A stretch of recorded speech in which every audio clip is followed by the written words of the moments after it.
começamos aqui com entrevista. Vamos conversar com o senador Alessandro Vieira, que já se encontra por aqui. Senador, boa tarde, prazer recebê-lo. Mari Rodrigues e meu colega de bancada Eduardo Carvalho. Boa tarde, é um prazer estar falando com vocês. Sempre bom voltar aqui a Xodó. Senador, seja muito bem-vindo, toda a sua assessoria também, viu? Sejam todos bem-vindos. Um amigo meu mandou perguntar ao senhor, a questão da presidência, houve uma desistência, o porquê?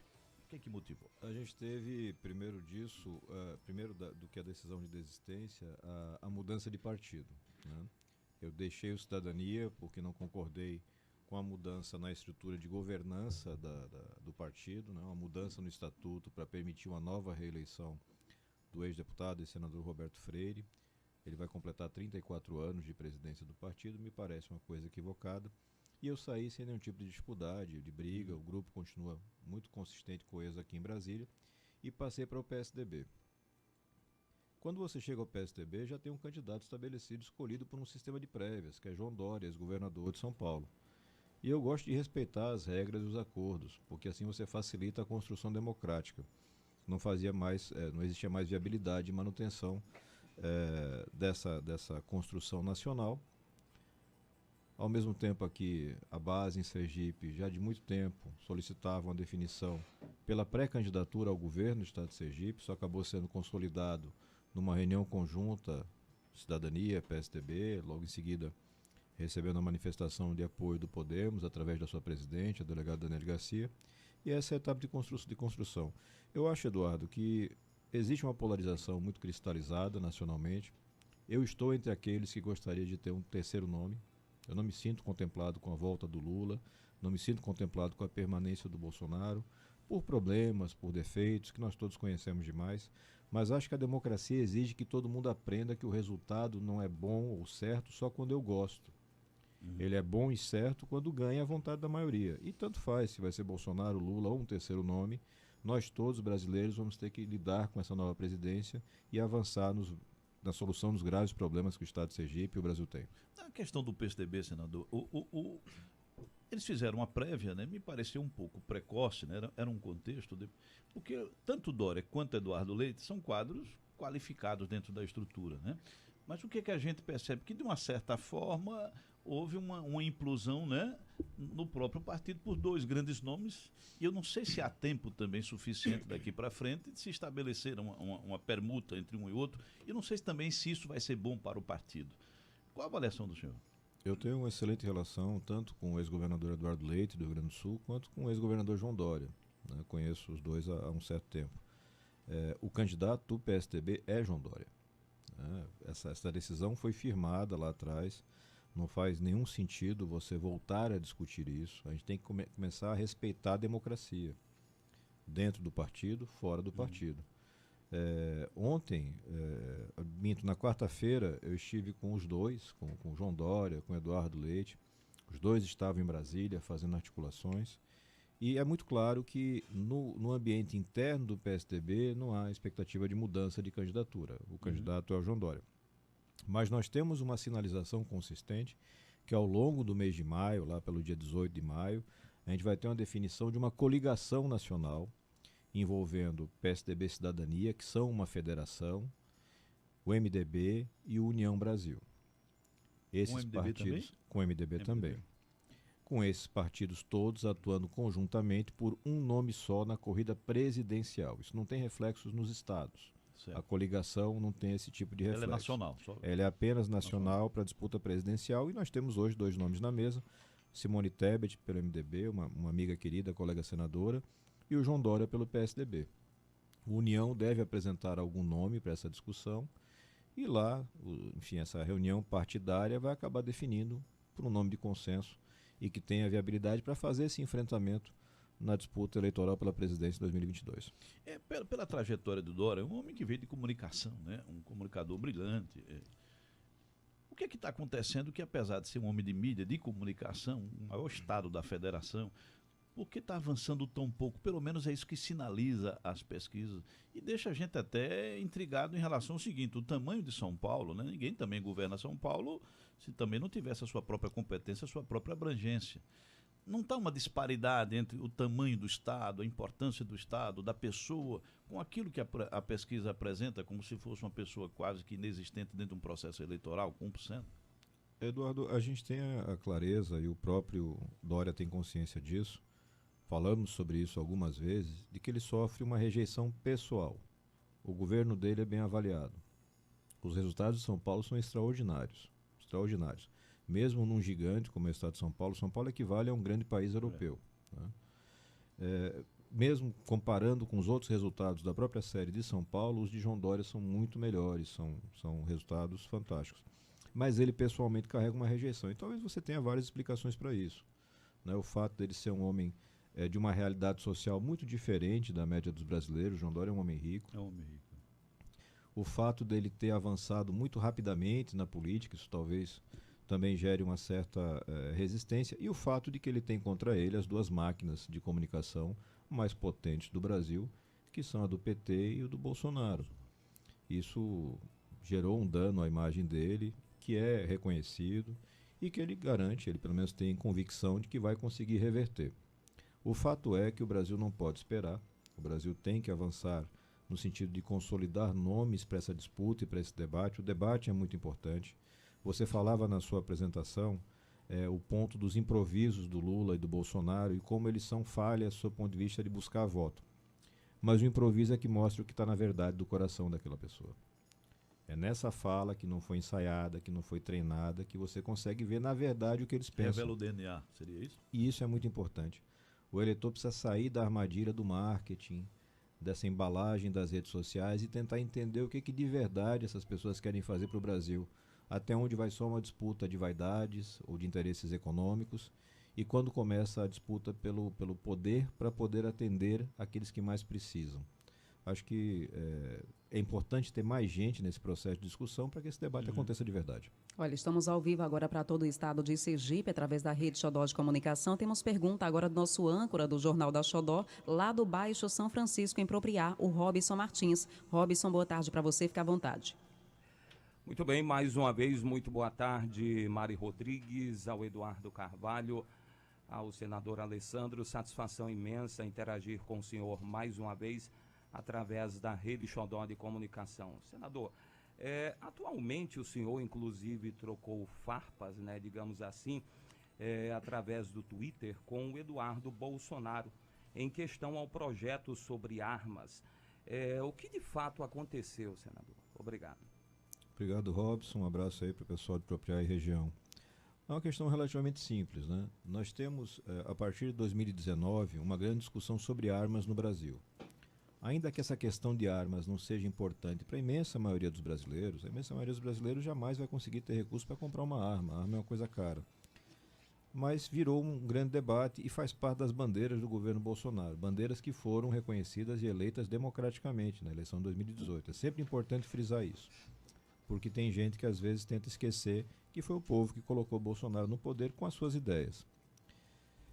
De 19 para cá, você tem uma série de decretos feitos por Jair Bolsonaro que bagunçaram bastante o sistema de controle de armas. São mais de 14 decretos, se não estiver enganado.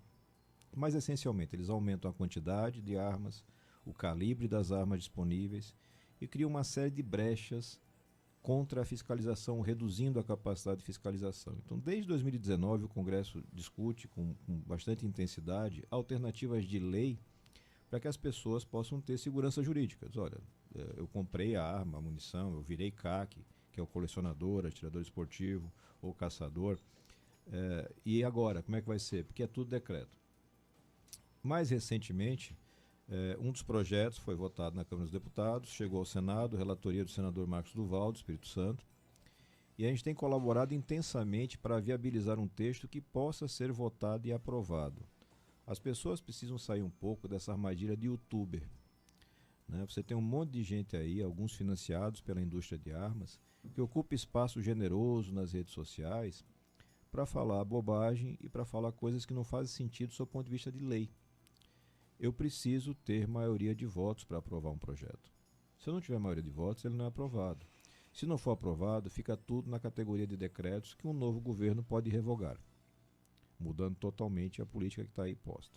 A nossa proposta apresentada, ela, primeiro, garante a segurança jurídica total, tudo aquilo que aconteceu nesses períodos dos decretos é validado pela lei, cria regras claras para que as pessoas que têm interesse em adquirir uma arma, possuir uma arma, possam fazer isso de uma forma sem burocracia, mas com fiscalização, com critérios, e cria uma espécie de escala de experiência, de envolvimento com a atividade esportiva para que você possa ter acesso a mais armas.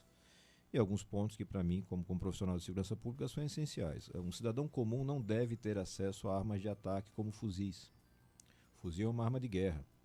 O poder lesivo de um disparo de fuzil ultrapassa a casa de 1,5 km. Isso não é uma arma defensiva.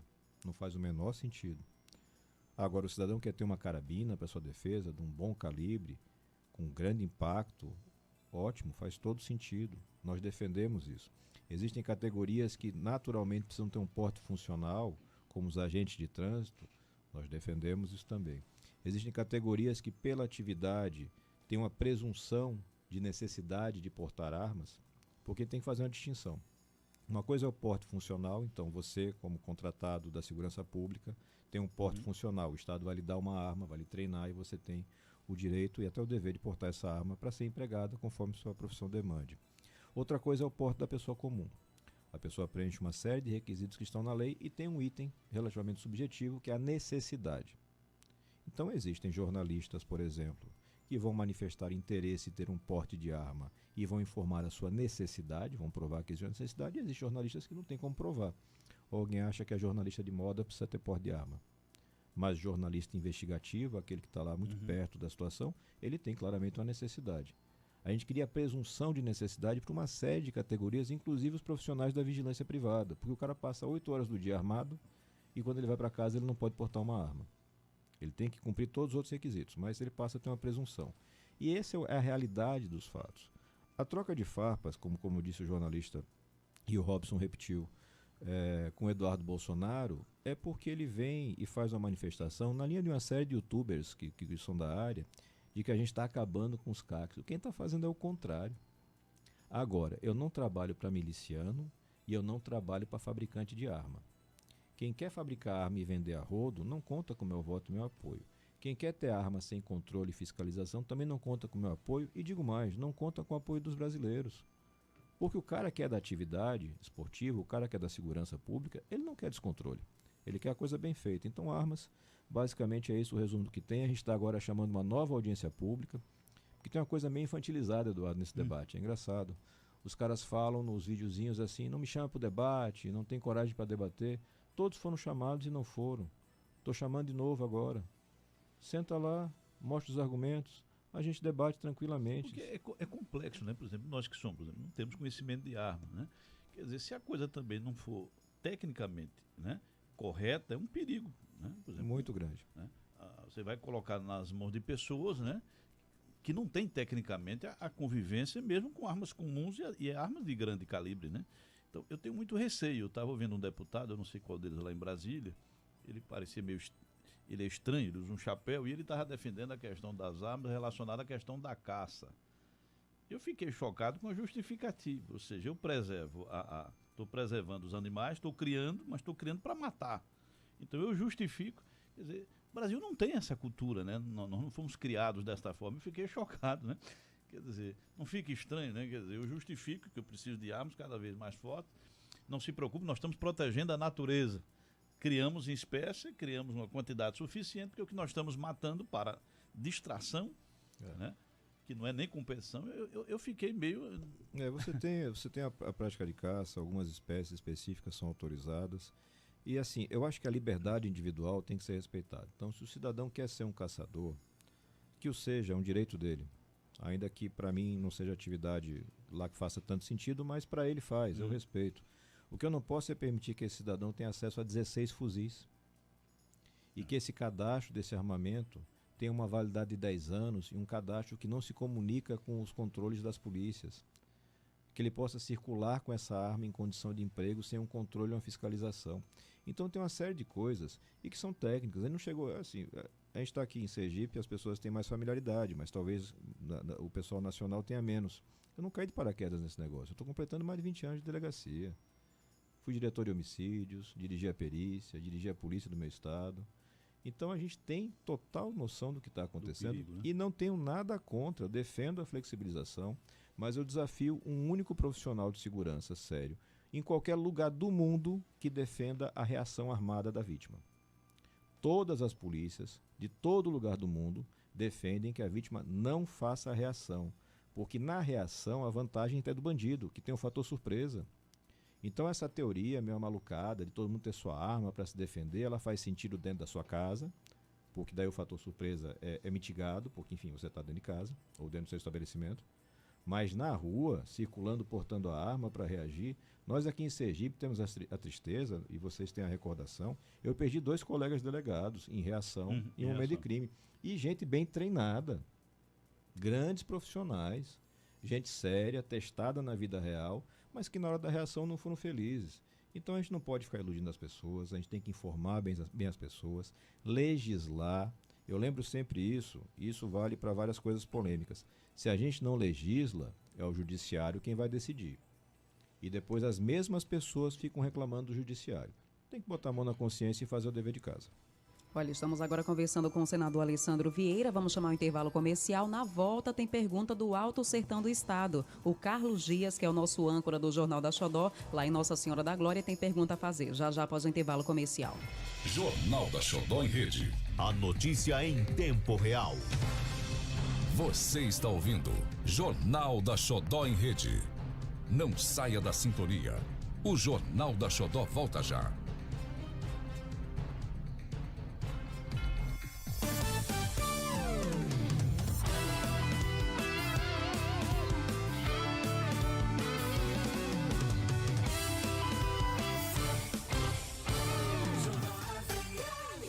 Os fatos acontecem, nós estamos lá para te deixar informado sobre tudo o que acontece em nossa cidade. Xodó News. Mais informação, mais credibilidade. Tudo isso feito para você ficar muito bem informado. Acesse www.xodonews.com.br. Deixe o seu dia perfeito. Quer ver só? De manhã você recebe o bom dia mais alegre do rádio. Bom dia! À tarde tem mais música e muita energia positiva. Boa tarde! E à noite, todas as canções que você mais adora. Boa noite! Xodó! O dia todo, a sua melhor companhia. xodófm.com.br. A notícia sempre quando ela acontece. xodonews.com.br. Os fatos mais importantes de Sergipe e região e com um novo formato na comunicação, você vê aqui. Clique agora. www.xodonews.com.br. Jornalismo imparcial, mostrando os fatos como são de verdade. Educação, polícia, esporte e política. Notícias atualizadas todos os dias e a todo momento.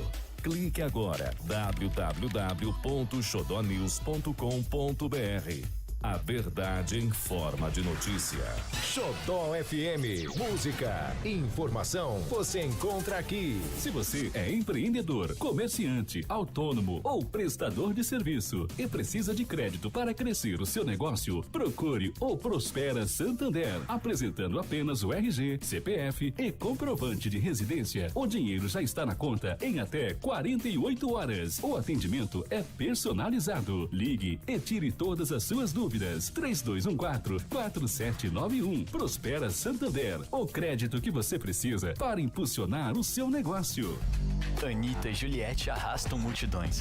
E agora vão levar você para a faculdade. A gente se juntou para criar algo inédito para você entrar na faculdade. Você vai fazer o curso que quer, não só o que dá. Agora você entra na Estácio em qualquer curso por R$ 299 no presencial ou R$ 129 no digital. Acesse estácio.br e consulte as condições. Oferta válida para o primeiro semestre, mas corre, são apenas 5.000 vagas.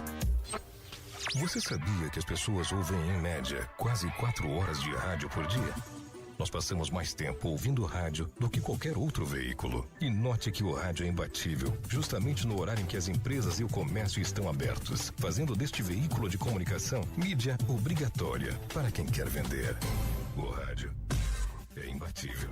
Seja você também um anunciante da Rádio Xodó FM e tenha retorno garantido. Ligue agora, 3256-6845. Superpim está preparando a Páscoa mais recheada de ofertas dos últimos tempos. Ovos, caixas, muito chocolate, variedade e muita economia. Ovo Nestlé Classic, 185 gramas, R$ 34,90. Filé de tilápia companhia dos frios, R$ 35,99 o quilo. Azeites extra virgem 500 ml a partir de R$ 18,99. Balança eletrônica para a cozinha, precisão na sua receita, R$ 29,90. Fone de ouvido Super 10, potência máxima de entrada e boa resposta de frequência, só R$ 4,99. Super tem. Você está na Rede Xodó de Comunicação, Sistema Integrado de Rádios do Estado de Sergipe. Você está ouvindo Jornal da Xodó em Rede e a maior equipe do rádio jornalismo sergipano. Um novo jeito de fazer rádio jornalismo, ético, transparente, dinâmico, democrático e objetivo. Jornal da Xodó em Rede. Jornal da Xodó em Rede. 12h33. Jornal da Xodó. De volta por aqui com o nosso Jornal da Xodó, agora 12h33, por aqui com o apoio do Centro Universitário de Sergipe, Estácio. Aqui você estuda o que você quer, não somente o que você pode. Faz seu brilho, faz Estácio. Telefone para contato 799-8130-1027. Temos o apoio também do Santander Prospera, um programa de crédito para empreendedores, comerciantes, autônomos e prestadores de serviço. E o melhor de tudo, o crédito é liberado em até 48 horas. Para mais informações, ligue 3214-4791. Jornal da Xodó. Seguindo por aqui com nossa entrevista, estamos aqui conversando com o senador Alessandro Vieira. Agora tem pergunta lá do Alto Sertão do estado de Sergipe, com o nosso âncora Carlos Dias. Boa tarde mais uma vez para você, Carlos. Boa tarde, Mari. Boa tarde, Eduardo.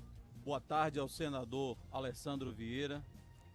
Na qualidade de pré-candidato ao governo do estado de Sergipe, senador, eu gostaria de saber do senhor qual o projeto do senhor relacionado à questão da agricultura. Sergipe é um estado onde a agricultura e pecuária é muito importante, principalmente na nossa região aqui do Sertão, onde hoje o Sertão produz mais de 1 milhão de litros de leite. Eu gostaria de saber do pré-candidato a governador, senador Alessandro Vieira, qual o projeto do senhor relacionado à agricultura aqui da região do Sertão, senador? Obrigado, Carlos. Um abraço aí para o pessoal de Glória e região. Realmente, Sergipe, você está muito correto, tem uma vocação para o agro, né? Agricultura, pecuária, avançando mais agora recentemente a pecuária. E essas atividades exigem algumas características e algumas atuações do Estado para serem potencializadas. Não precisa inventar a roda. O nosso homem do campo precisa de crédito facilitado, precisa de assistência técnica, precisa de infraestrutura para poder fazer o escoamento da produção. Sergipe tem problema nas três coisas. Sergipe não tem uma linha de crédito bem desenhada, proativa, e apesar de nós termos um banco do Estado, que é uma vantagem competitiva com relação a outros estados do Brasil, a gente não tem uma atividade do Banese como um banco de fomento, que é o que ele deveria ser. Ele tenta competir na atividade de varejo e é muito difícil competir com os gigantes sendo um banco estadual. Então a lacuna do crédito precisa ser bem atendida, com a agência de fomento e a transformação do Banese num banco com a vocação mais de estímulo à produção regional, à produção local. Você precisa retomar a consistência da nossa assistência técnica para o agronegócio. Ela foi destruída nos últimos anos. Quem é mais antigo na atividade lembra perfeitamente das atividades de apoio técnico e quanto isso era importante para melhorar a qualidade do rebanho, para melhorar a qualidade das sementes e plantações, para garantir um melhor aproveitamento da terra e dos recursos hídricos.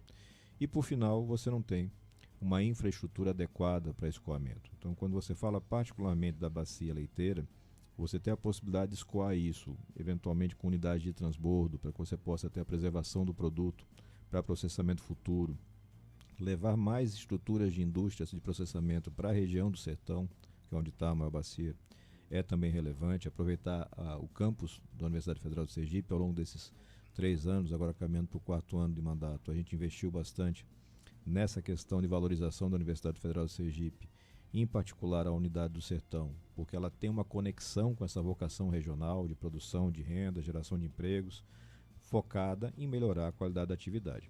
Existem alguns pontos de Sergipe com potencial extraordinário. Existem cidades em Sergipe que têm potencial para se equiparar às cidades que você tem em determinadas regiões do interior de São Paulo, como Ribeirão Preto, São José do Rio Preto, aquela região toda que enriqueceu muito nessa mistura de agronegócio bem conduzido, bom fomento, boas linhas de crédito, infraestrutura para escoamento e conexão com a área de ensino.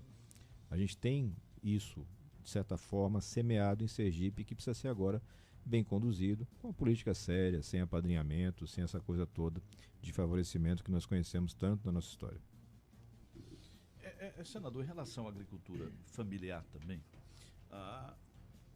o agronegócio, né, desde que o Estado não atrapalhe, eles por si só, né, eles conseguem viabilizar muito mais. Mas a questão da agricultura familiar, que é esta de onde verdadeiramente a gente come e que verdadeiramente emprega, né? Qual a visão do senhor em relação a isso? É necessário fomentar a atividade, mas respeitando a competitividade, né? Acho que ninguém tem direito de investir em atividades onde o custo-benefício não se sustenta mais. A atividade de agricultura familiar, bem fomentada e bem assistida tecnicamente, ela é extremamente viável. Os sistemas de cooperativas que você encontra nos estados do sul do Brasil funcionam maravilhosamente nesse sentido. Paraná, Santa Catarina são exemplos extraordinários, onde você tem crédito facilitado, estrutura de distribuição compartilhada e uma compreensão da importância desse cidadão. Se você recorda, lá no ano 2019, caminhando para 20, a gente fez toda uma gestão junto ao governo Bolsonaro para reativar o programa do leite, que estava largado aqui em Sergipe por alguns anos e que tem esse condão de garantir uma renda para aquele produtor, estimular a produção, fazer com que isso circule. Você ter cada vez mais a inserção do produtor local nas compras estatais é muito importante. E talvez, passado esse momento inicial, que é a infraestrutura, fomento, apoio técnico, você começar a agregar valor para a produção, né? Você agregar valor pelo caráter local, regional daquele produto.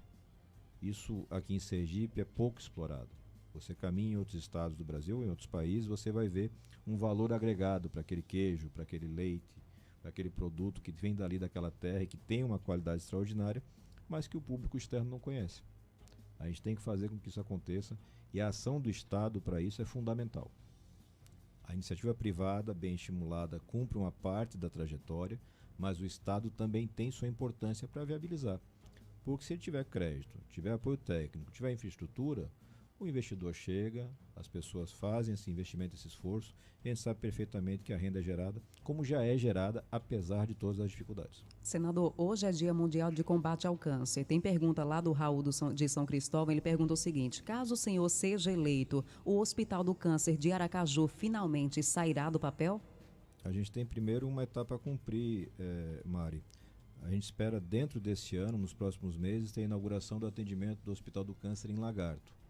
Esse hospital é fruto do trabalho da bancada. Eu tenho orgulho de ter uma das primeiras reuniões no meu gabinete, quando a gente estruturou a forma de financiamento dessa construção. A gente conseguiu garantir recursos sustentáveis para que se tenha uma unidade. Essa unidade deve começar atendimentos dentro desse ano. Então isso é um primeiro ponto, porque a oncologia é uma parte, assim, um pedaço do Estado onde você vê com mais dor a incompetência, o desvio de recursos, a falta de atenção e de respeito. As pessoas sofrendo filas imensas para atendimento. Então a gente começa a desafogar através do Hospital do Lagarto e a gente tem que tirar do papel a unidade de atendimento em Aracaju, que é um escândalo permanente. É um escândalo permanente. O valor que já foi desperdiçado, os problemas em licitações que você vivencia em Sergipe, desde aquele final de gestão de governo de Marcelo Deda, se não estiver enganado. E você não conseguiu. Quando você fala para os colegas parlamentares que o estado de Sergipe não tem uma unidade de atendimento ao paciente de câncer, é uma vergonha, porque ninguém consegue entender o que leva um gestor político a não colocar o dinheiro que muitas vezes esteve na conta, e isso é fato. O ex-senador Eduardo Amorim garantiu recursos significativos para essa obra, e eles não foram aplicados por decisão política. As pessoas decidem deixar o cidadão sofrendo, desassistido, às vezes morrendo, para não dar uma vantagem política para um adversário. Isso, caso seja a vontade dos sergipanos e de Deus, que a gente venha assumir uma cadeira de governador do estado, vai acabar. A gente não pode mais ter isso. Caminhar nessa linha, né? Senador, a declaração do senador Rogério, eu fiquei preocupado com a declaração, porque veja lá, o que foi que ele disse, né? Que tirando o que Deda fez e o que ele fez, não sobra nada da saúde em Sergipe. O senador Rogério Carvalho, do Partido dos Trabalhadores, que é uma pessoa que naturalmente eu respeito, porque a gente tem que respeitar todos, independente de concordar, tem uma parcela grande de responsabilidade com relação ao que é a realidade da saúde em Sergipe. É muito difícil você tentar enganar as pessoas e você tentar fazer com que as pessoas esqueçam o que é uma verdade tão dolorosa, né? Foi com o Rogério que você tem o surgimento das fundações, da Fundação Hospitalar. O Rogério tem participação direta na gestão do Hospital de Cirurgia, nos seus piores momentos. O Rogério tem participação direta na gestão do IPES Saúde. Então, tapar o sol com a peneira agora que é candidato não me parece que vai funcionar. O cidadão sergipano não é besta, não. Então, acho que tem lacunas muito graves na saúde. Todas elas causadas pela má gestão. E, de novo, eu pego esse exemplo do Hospital de Cirurgia. O Hospital de Cirurgia chegou ao caos. Caso de polícia, gente presa, desvios dos mais absurdos. E hoje, o Hospital de Cirurgia é uma referência de gestão. As pessoas voltaram a confiar no hospital. Simplesmente o que se fez foi tirar de lá a interferência política. E aí, durante a campanha, pré-campanha, as pessoas vão ter toda a oportunidade de recordar de quem era essa interferência política. Olha, Eduardo, temos mais pergunta do interior agora, viu? Lá do Baixo São Francisco, vamos ouvir mais uma vez a pergunta do Robson Martins. Robson, fica à vontade. Muito bem. Senador, diante da Federação PSDB Cidadania, qual a projeção do senhor para a LESE e para a Câmara Federal? Nós temos convicção, Robson, que com a nominata de hoje, e a nominata de estadual ainda vai ser complementada, porque nós não perdemos ninguém na janela e tivemos uma construção mantida que veio lá da Cidadania, que a gente está agora fazendo também no PSDB. A gente tem a expectativa de 4 cadeiras, disputando uma 5ª cadeira para a Assembleia Legislativa. E para a Câmara Federal a construção é para uma vaga. A gente não pode criar falsas expectativas. Eu não tenho nenhuma vocação para vendedor de terreno na Lua. Todos que conversaram comigo ao longo desse período da janela, que foi a janela talvez mais tumultuada da história, esses valores astronômicos de promessas de fundo, notícias de dinheiro vivo sendo oferecido para pessoas trocarem de partido, e a gente conseguiu passar bem pela janela e está estruturando a campanha, pré-campanha agora e depois campanha, para que a gente tenha a manutenção e ampliação da nossa bancada na Assembleia Legislativa de Sergipe e a criação de uma vaga, o estabelecimento de uma vaga na Câmara dos Deputados. Senador, eleição aqui em Sergipe para o governo. Né? Em Sergipe eles criam as frases e eles passam a frase e elas se tornam quase que verdade sem as pessoas refletirem. Por exemplo, né? Ele foi o senador de todo mundo, por isso que chegou ao Senado. Mas o senhor não disputou o Senado sozinho. Por que todo mundo só despejou no senhor e não despejou nos outros? Em relação ao governo, qual a avaliação que o senhor faz deste momento da probabilidade ou possibilidade do senhor chegar ao governo de Sergipe? Existe uma possibilidade bastante razoável disso acontecer. Cada eleição tem sua história, a gente tem que respeitar isso. Qualquer resultado precisa ser respeitado e reconhecido, porque a gente tem que respeitar a vontade do eleitor. Mas é fato que essa eleição se encaminha para ser uma disputa muito fácil para a escolha do eleitor. Você tem os candidatos, pré-candidatos, que são todos do mesmo jeito, da mesma turma, que está no poder aí há mais de 20 anos. E hoje a gente fala do Rogério, senador, do Fábio, deputado. Estão aí no governo, ocupando cargos, indicando gente na gestão há mais de 20 anos, e a gente sabe os resultados que estão aí. E o nosso grupo, que é um grupo que quer mudar isso, é um grupo de oposição. A escolha vai ser, se você quer deixar tudo como está ou você quer mudar. Você quer ter uma esperança de um Sergipe novo ou você quer insistir nisso que está aí acontecendo? E a gente vai ao longo da campanha, com muito respeito, com muita calma, mostrar isso para cada sergipano, em cada cidade, em cada povoado. Se você quer mudar, tem uma alternativa. Se você quer deixar como está, você pode escolher. Nesse saco dessa farinha tem vários. Você pode escolher à vontade. Então não tenho preocupação com antecipar resultados de eleição. Não me preocupo com o resultado de pesquisas nesse momento. Pesquisas são retrato daquele instantâneo ali e mais adiante as coisas vão acontecendo. A campanha seguramente será uma campanha muito dura, porque é muito claro o medo que alguns setores poderosos de Sergipe têm da chegada do nosso grupo ao governo do estado. E é um medo justificado, eles têm que ter medo mesmo. Porque se a gente chegar, vai acabar esse esquemão que está aí há tanto tempo, que viciou as estruturas e que não entrega resultado bom para os sergipanos. Então acho que a gente tem um caminho muito bonito para fazer uma campanha e no final é a vontade do eleitor e a vontade de Deus. Há muita aposta, né, no sentido político. Eles não conseguem tocar na sua integridade. Isso a gente percebe na imprensa visivelmente, né, não conseguem lhe atingir nisso. Mas apostam na suposta, né, ou fictícia impopularidade. Como é que o senhor está convivendo? Né? Eu não posso tocar porque ele é íntimo, mas ele não dá um sorriso para ninguém. É isso mesmo que vai definir a eleição, é o sorriso, é o tapinha nas costas, porque o senhor vai deixar de ser o senhor mesmo? Qual a avaliação do senhor? Essa questão de rejeição e de impopularidade, ela é muito engraçada, assim, porque ela existe em alguns grupos de WhatsApp. Né? Em determinados grupos de WhatsApp é terrível. Mas na vida real, ela é muito diferente. Eu não fico escondido dentro de casa, eu caminho por Sergipe. Quem faz as atividades na casa, enfim, quem faz feira sou eu. E a receptividade é muito boa. E ao mesmo tempo, a gente faz medição por pesquisas. Eu tenho plena consciência do tamanho do desafio. Pra você ter uma ideia, Eduardo, e as pessoas que estão nos acompanhando, estão nos ouvindo, talvez não saibam. Depois do fim do regime militar, só uma pessoa em Sergipe ganhou do candidato da situação. O governo só perdeu uma vez, foi com Marcelo Deda. E ainda assim, Marcelo Deda já era prefeito de Aracaju. O que a gente está propondo para os sergipanos, o desafio para o qual a gente está convocando os sergipanos é inédito. É ganhar dessa máquina que está aí, estabelecida e que não funciona bem e que prejudica as pessoas. Isso não é uma brincadeira. Então a gente sabe dos desafios, sabe da dificuldade, respeita os adversários e esse respeito vai persistir por toda essa atividade até o dia da eleição. Faz pesquisas constantemente, como eles também fazem, e nós sabemos quais são os resultados reais das pesquisas. São bem diferentes desses dos grupos de WhatsApp. E eu não tenho preocupação. Quando chegar o dia da urna, aí a gente vai saber o que o eleitor sergipano escolheu. O meu querido Daniel Vilas Boas, nosso diretor, que é forte no esporte, né? Eu sempre comparo esse momento da oposição à seleção de Tite. Veja. Vocês têm valores extraordinários individuais. A oposição tem valores, né? E quase todos na mesma geração. Né? Só que na seleção brasileira, às vezes, mesmo tendo os melhores do mundo, a gente não consegue no coletivo, não vai valer a força da oposição, os valores da oposição. Se a oposição se unir, não pode dar uma revertida em tudo isso que aí está, não vai depender dessa integração. Eu acho muito importante a união, ninguém faz uma mudança profunda no seu estado, no seu país sozinho. Mas essa união tem que passar por critérios, porque senão você desvirtua. Então a gente tem coisas muito claras estabelecidas na nossa linha de trabalho, isso já vai para 4 anos.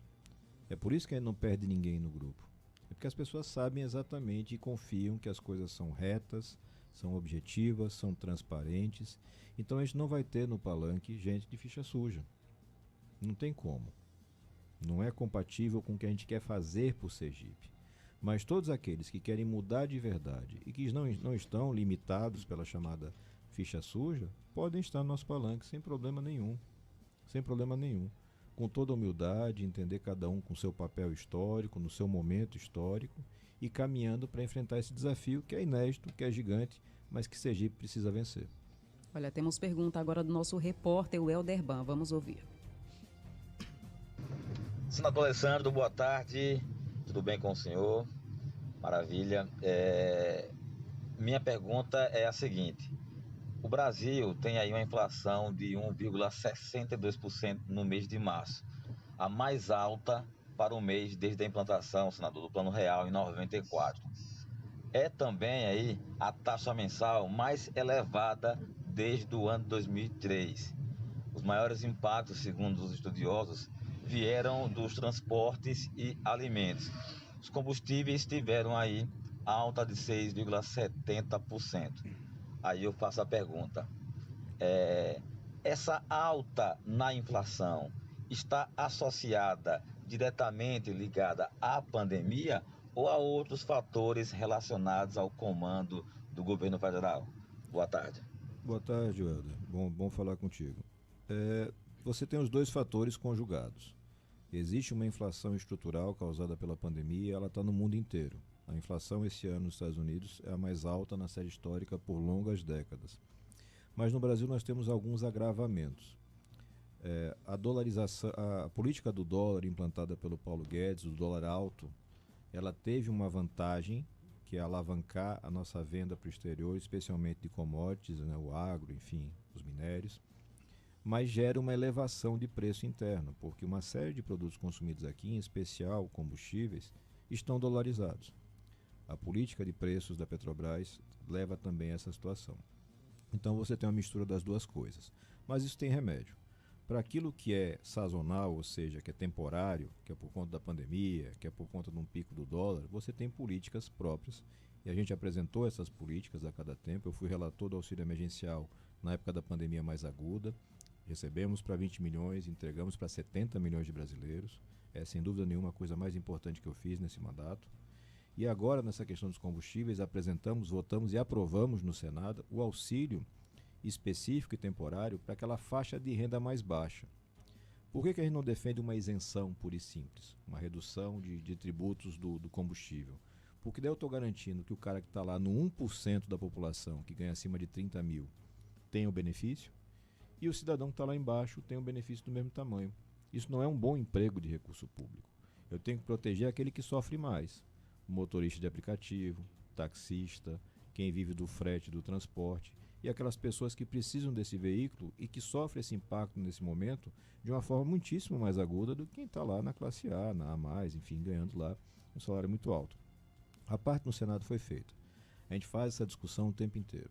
A gente teve uma tentativa de votação de reforma tributária essa semana, acabou não tendo quórum. Conversei com o ministro Paulo Guedes sobre esse tema, e é bom até abrir um parênteses, Eduardo, Mari, para esclarecer as pessoas que nos escutam. Eu faço oposição a uma série de ações do governo Bolsonaro. Eu não concordo com o caos na saúde, não concordo com a roubalheira que está aparecendo lá no MEC, mas aquilo que faz sentido tem meu apoio. Eu voto nas propostas do governo em mais de 80% dos casos. Então, de cada 10, 8 eu voto sim. E sempre desse jeito, converso com o ministro, converso com a equipe de presidência, construo para que seja a melhor proposta possível, porque o brasileiro precisa do governo, especialmente o brasileiro mais pobre, e a gente tem que ajudar. Então tem caminho para resolver isso, mas é injusto atribuir toda a inflação ao governo, é populismo, é jogada eleitoreira, mas também a gente tem que reconhecer que existem falhas na gestão da equipe econômica e na própria equipe da Petrobras. Senador, a gente sabe que o senhor vai ter que sair daqui a pouquinho. Em relação à revista Veja, parlamentares acionam o TCU contra a compra de ônibus escolares pelo MEC. No UOL, o TCU suspende a compra de ônibus escolares por suspeita de sobrepreço.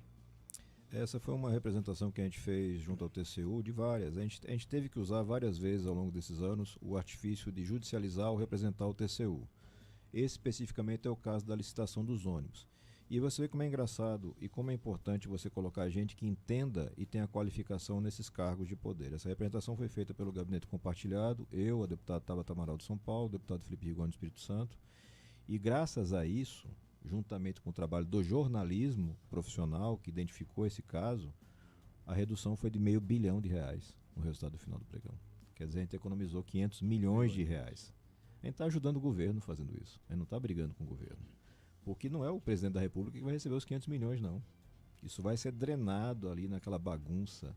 E é muito claro que todo governo precisa de uma oposição ou de uma fiscalização mais ativa. A gente tem hoje a quantidade de assinaturas necessárias para uma CPI do MEC.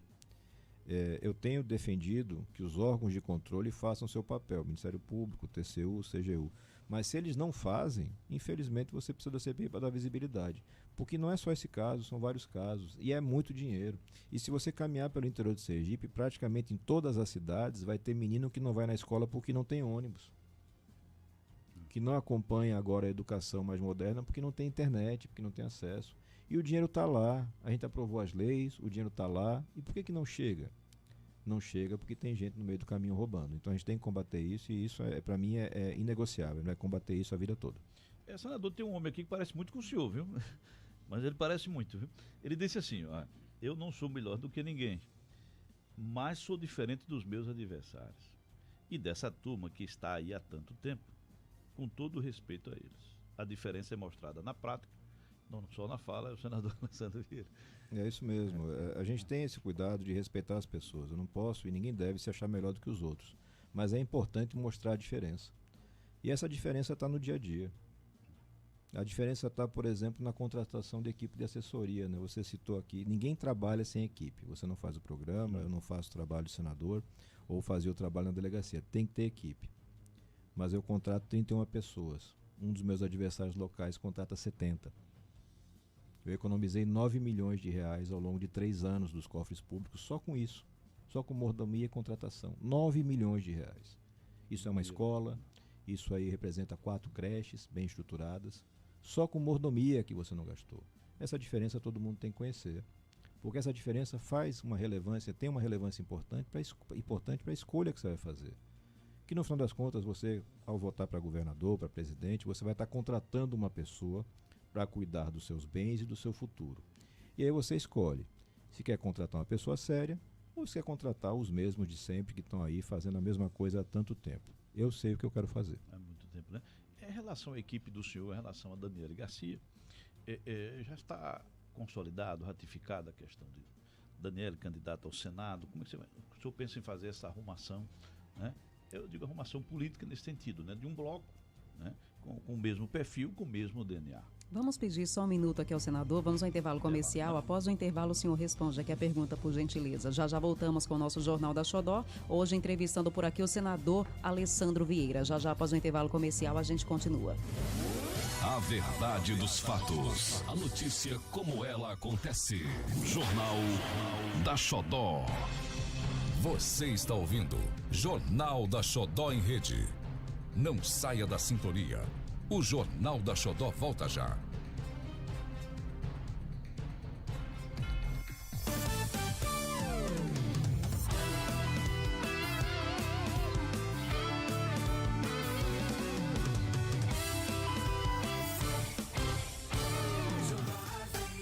Se você é empreendedor, comerciante, autônomo ou prestador de serviço e precisa de crédito para crescer o seu negócio, procure o Prospera Santander, apresentando apenas o RG, CPF e comprovante de residência. O dinheiro já está na conta em até 48 horas. O atendimento é personalizado. Ligue e tire todas as suas dúvidas. 3214-4791. Prospera Santander, o crédito que você precisa para impulsionar o seu negócio. Deixe o seu dia perfeito. Quer ver só? De manhã você recebe o bom dia mais alegre do rádio. Bom dia! À tarde tem mais música e muita energia positiva. Boa tarde! E à noite, todas as canções que você mais adora. Boa noite! Xodó! O dia todo, a sua melhor companhia. A notícia sempre quando ela acontece. xodonews.com.br. Os fatos mais importantes de Sergipe e região e com um novo formato na comunicação, você vê aqui. Clique agora. www.xodonews.com.br. Jornalismo imparcial, mostrando os fatos como são de verdade. Educação, polícia, esporte e política. Notícias atualizadas todos os dias e a todo momento. Clique agora, www.xodonews.com.br. A verdade em forma de notícia. Anitta e Juliette arrastam multidões. E agora vão levar você pra faculdade. A gente se juntou pra criar algo inédito pra você entrar na faculdade. Você vai fazer o curso que quer, não só o que dá. Agora você entra na Estácio em qualquer curso por R$ 299 no presencial ou R$ 129 no digital. Acesse estácio.br e consulte as condições. Oferta válida para o primeiro semestre, mas corre, são apenas 5.000 vagas. Quando os fatos acontecem, nós estamos lá para te deixar informado sobre tudo o que acontece em nossa cidade. Xodó News. Mais informação, mais credibilidade.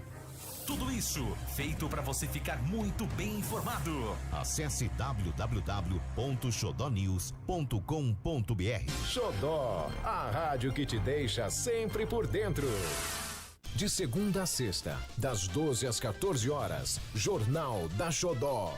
Informação, entrevistas e a melhor equipe de jornalismo do rádio sergipano. Jornal da Xodó. Oferecimento Faculdade Estácio. Faz seu brilho. Faz Estácio. E Prospera Santander. O crédito que você precisa para impulsionar o seu negócio. Você sabia que o rádio é o único veículo que pode atingir as pessoas em qualquer lugar? Começando o dia com o rádio relógio, sendo a companhia no café da manhã, no ônibus e no carro, no restaurante, na hora do almoço, na lanchonete, nas lojas do comércio, à noite, no encontro com os amigos, na madrugada, na praia, na fazenda, no Cooper, na bicicleta, enquanto você surfa na internet. O rádio tem o poder exclusivo de passar uma informação em quase todos os lugares em que a gente possa estar. O rádio é imbatível. Seja você também um anunciante da Rádio Xodó FM e tenha retorno garantido. Ligue agora, 3256-6845. Você está na Rede Xodó de Comunicação. Sistema Integrado de Rádios do Estado de Sergipe. Você está ouvindo Jornal da Xodó em Rede. E a maior equipe do rádio jornalismo sergipano. Um novo jeito de fazer rádio jornalismo. Ético, transparente, dinâmico, democrático e objetivo. Jornal da Xodó em Rede. Jornal da Xodó em Rede. 1h03. Jornal da Xodó. De volta por aqui com o nosso Jornal da Xodó, agora 1h03. Retornamos por aqui com nossa entrevista com o senador Alessandro Vieira, pré-candidato ao governo do estado de Sergipe. Eduardo Carvalho fez uma pergunta antes do intervalo comercial. Pode repetir, Eduardo, fique à vontade. Senador, em relação a Daniele Garcia, né? Só tem uma cadeira este ano para o Senado. Está ratificado, está confirmado o nome de Daniele Garcia. Este é o nome. E se o senhor já tem o vice, né? Ou a vice. A política, Eduardo, como você sabe, ela não tem atalhos, né? Cada coisa tem seu momento. Daniele preside hoje, o delegado Daniele Garcia é presidente do Podemos em Sergipe, vai estar com a gente nessa caminhada. Acredito que terá seu nome homologado como pré-candidata e depois candidata ao Senado. Isso vai ser discutido com o partido e conta com o meu apoio, né? Daniele preenche todos os requisitos que eu acho necessários para primeiro manter uma mulher sergipana no Senado, uma coisa muito importante, uma vez que Dona Maria decidiu se aposentar da política depois de uma carreira extraordinariamente longa e bem-sucedida. Mas a gente tem que respeitar as pessoas. Eu não posso dizer que o Podemos já decidiu, porque eu não tenho a decisão, e não posso deixar de ouvir os parceiros do partido. Mas é uma construção muito provável. Acredito que estaremos sim juntos, e ela, independentemente da decisão partidária, conta com o meu apoio pessoal. Apoio, né? Senador, a figura do Senado, né, do senador, está atrelada à figura do Estado.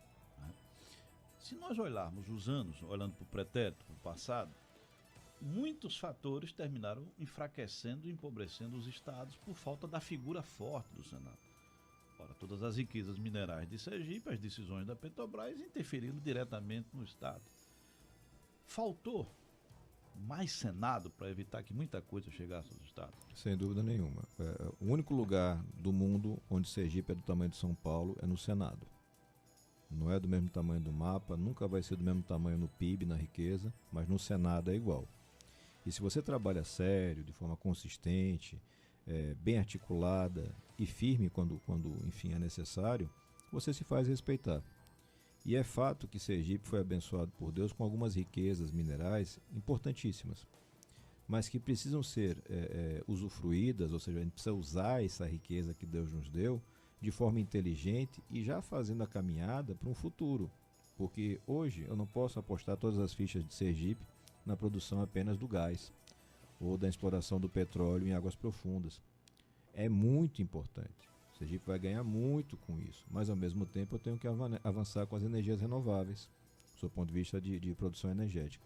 Eu preciso avançar com o agro, com a geração de emprego. Eu preciso explorar a nossa vocação turística, que é absurdamente clara, mas que nunca foi explorada por ineficiência do Estado, do governo do Estado. Sergipe tem as belezas, mas tirando o João Alves Filho e um pedaço do governo de Marcelo Deda, você não teve uma estruturação consciente desse potencial para viabilizar que o empreendedor privado chegue e faça isso funcionar. Licenças ambientais e protocolares que se arrastam por meses, por anos, inclusive com denúncias eventuais de cobrança de propina ao longo dos anos, sem personificar ninguém. O fato de que Sergipe, do seu ponto de vista de competição, fica para trás com relação aos estados vizinhos. Tem empreendimento que passa por Sergipe, vê a dificuldade e vai acabar em Alagoas. A gente tem presenciado isso constantemente. Então eu acho que a gente tem capacidade de fazer uma mudança e o estado de Sergipe precisa muito dessa mudança, que é uma mudança de gestão. Senador, o senhor tem levantado muito a bandeira, falando sempre sobre mulher, valorizar a mulher. Se eleito no seu governo, qual o papel da mulher no seu governo e quais os projetos voltados à proteção e à visibilidade da mulher? Essa preocupação, Maria, ela veio desde sempre, né? O fato de vir de uma família de mulheres fortes, muito atuantes, trabalhando, o fato de ter a compreensão da importância do papel feminino na construção de uma sociedade equilibrada. Como policial, como delegado de polícia, eu participei da construção do projeto do que hoje é o DAGV, desde o seu início. Tive a oportunidade de trabalhar lá muito tempo depois como delegado de proteção à criança. Naquela época, Eduardo, não existia delegacia para proteger a criança vítima, só tinha para o adolescente infrator. Esse projeto foi construído comigo e com outras 3 colegas muito queridas, a hoje juiz Iraci Mangueira, doutora Georlise e doutora Daniela Ramos. Tudo isso foi feito nessa preocupação. Isso foi somando. A experiência ensina. Você ter a presença da mulher na gestão, no trabalho, em regra, qualifica muito o ambiente. Melhora a qualidade do debate, você tem bons indicadores de eficiência e de honestidade. Então, um ponto de partida é ter as mulheres ocupando espaço de poder, pelo mérito, pela qualidade, para inspirar as meninas. Para inspirar, olha, dá para fazer, dá para ocupar. Você tem poucas mulheres na política, você tem poucas mulheres na gestão. Muitas vezes você tem a destinação de espaços meramente decorativos.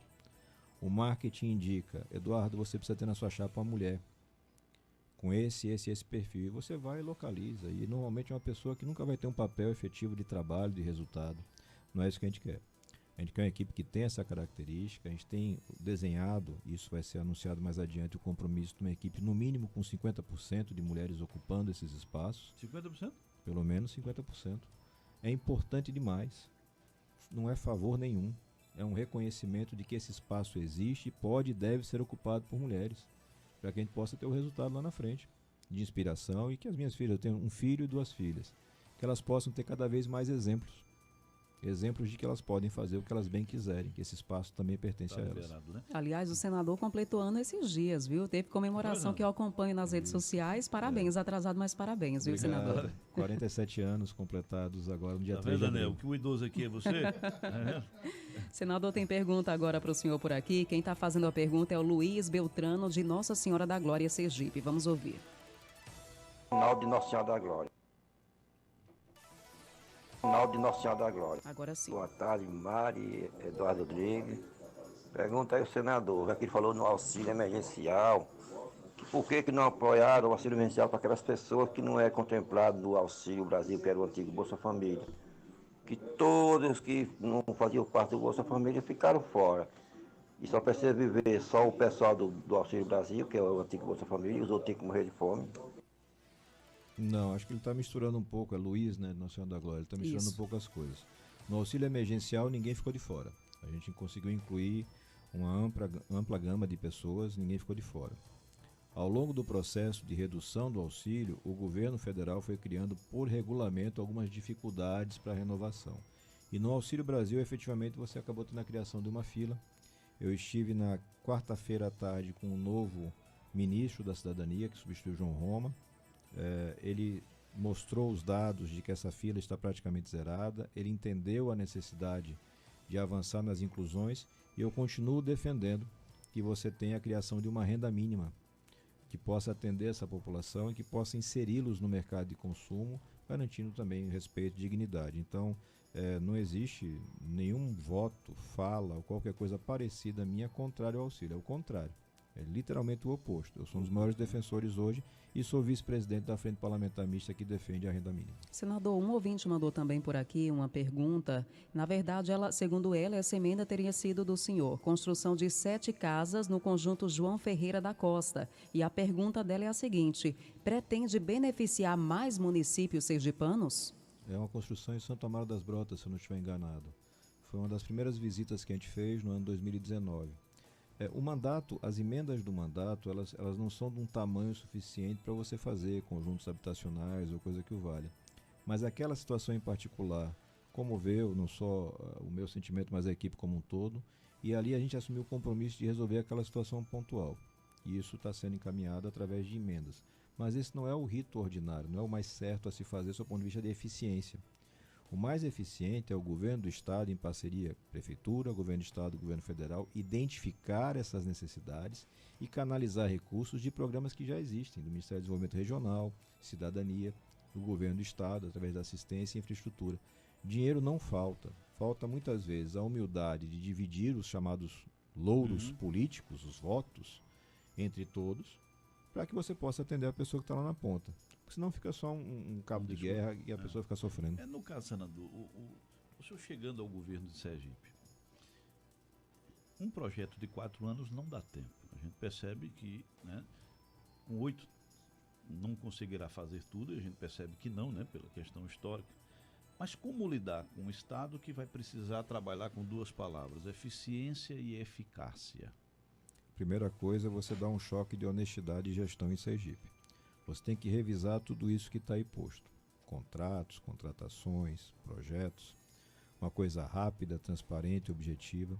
Definir em conjunto com a sociedade, através de um verdadeiro orçamento participativo, quais são as prioridades e trabalhar tecnicamente para que isso aconteça. Não é difícil demais, não é absurdo, vários lugares já fizeram. Só que aí você desmonta os esquemas, você desmonta o loteamento. Em Sergipe, tradicionalmente, você monta os palanques dividindo, esquartejando o Estado. A saúde é de um, a educação é do outro, e ninguém para pensar no resultado para o cidadão estar lá na ponta. Em 4 anos dá para fazer muita coisa. Em 4 anos nós temos exemplos de cidades e de estados que saíram, por exemplo, das piores colocações na educação, que é onde Sergipe está, para as melhores. Em 4 anos. Como? Gestão técnica, valorização dos profissionais, respeito. A carreira do magistério em Sergipe foi destruída agora por Belivaldo Chagas. Destruída. Isso tem que ser imediatamente revisto pelo próximo governo. De uma forma equilibrada, sem fazer loucuras financeiras, mas você tem que garantir estímulo para aquela pessoa. Eu não posso ter o piso, a pessoa que está entrando na carreira, muito próximo ou quase igual ao teto daquele que já está no final da carreira. Isso não tem condições de funcionar. E assim vai para as outras áreas. Sergipe tem vantagens competitivas, Eduardo, Mari e meus amigos e amigas que estão nos ouvindo. Tem vantagens que quase nenhum estado tem, é um estado pequeno. É um estado que tem uma arrecadação consistente e viável, tem uma classe média bastante estabelecida. Se você dá gestão e oportunidade, o estado floresce. E aí você consegue entregar para o povo o resultado que ele merece. Bom, senador, obrigado, viu? Obrigado pela participação. A sua equipe aqui está com Herbert Pereira, Laísa, né? Sejam bem-vindos e vamos ter outras oportunidades. Certamente nós vamos fazer este ano, viu? Que nós, na Radiofonia, nós inauguramos algo também, viu? É a primeira emissora de rádio fazer debates de governadores e senadores de Xodó. Já fizemos. E vamos fazer este ano de novo, viu? Porque a gente entende que a nossa função é exatamente passar para a sociedade, né? De maneira heterogênea, cada qual escolhe seus candidatos, mas onde eles vão ter tempo, porque às vezes pelo horário eleitoral a pessoa não tem aquele tempo. E a função do debate é exatamente em cada área a pessoa ter o tempo suficiente para que o eleitor, né, ele se posicione. Muito obrigado por ter vindo, viu? Eu que agradeço pelo espaço. E parabéns pelo aniversário, né? Tardio, mas... Obrigado. Que Deus nos dê a todos nós saúde para enfrentar esses desafios e certamente estarei à disposição de vocês nos programas e nos debates futuros. Um abraço.